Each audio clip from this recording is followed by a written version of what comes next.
Hello everyone. So how are you all? Hope you all are doing great. So previous lecture of backend series में मैंने क्या देखा था कि हम डेटाबेस में वैलिडेशन करवा रहे थे यूज़र की।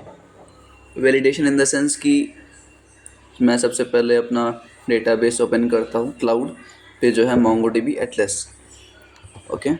और पिछले लेक्चर में हम वैलिडेट ये करवा रहे थे कि फॉर एग्जांपल अगर मेरे डेटाबेस में कोई यूज़र ऑलरेडी साइन इन है तो सेम ईमेल से कोई दूसरा यूज़र साइन इन ना हो, उस चीज़ का हम वैलिडेशन करवा रहे थे और सक्सेसफुली वो हो भी गया था हमारा।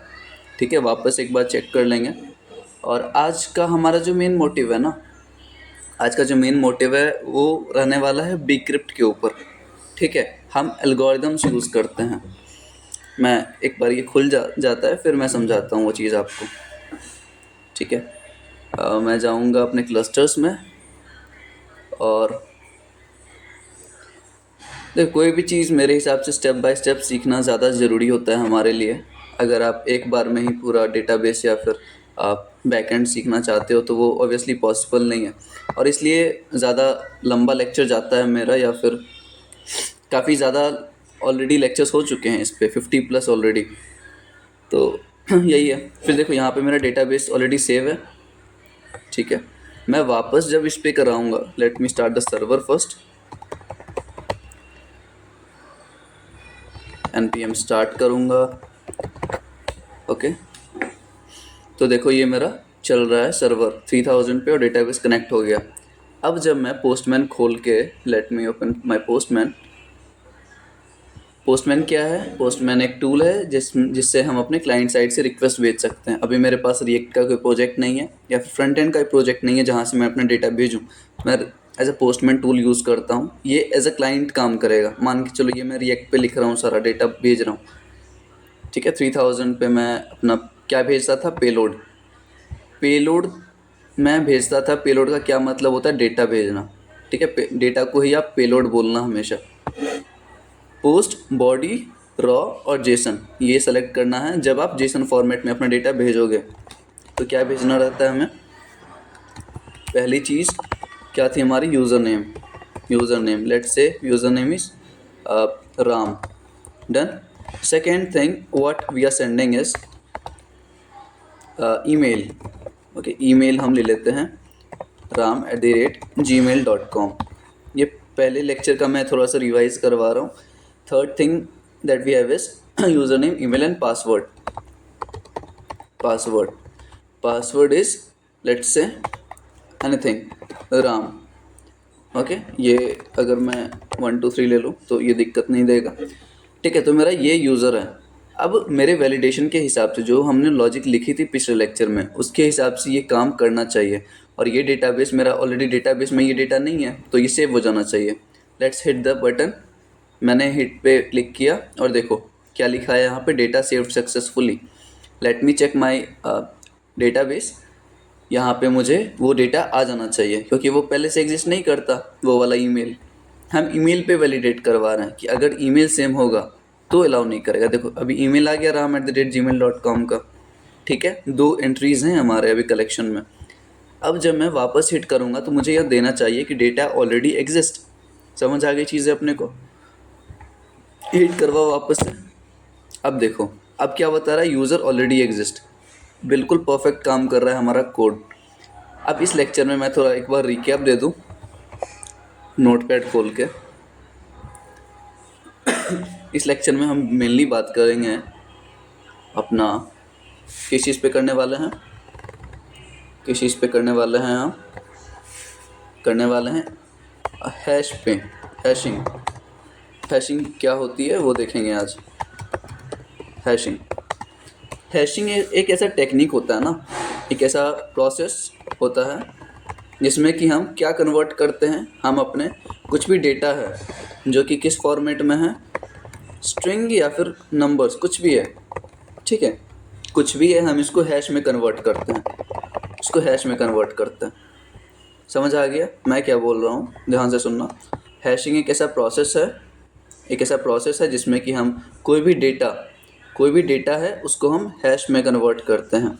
ये हैश मेनली 32 बिट्स का रहता है, 32 डिजिट्स का रहेगा ये, और ये कॉम्बिनेशन रहता है अल्फ़ाबेट्स एंड नंबर्स का। ठीक है, ये किसका कॉम्बिनेशन है?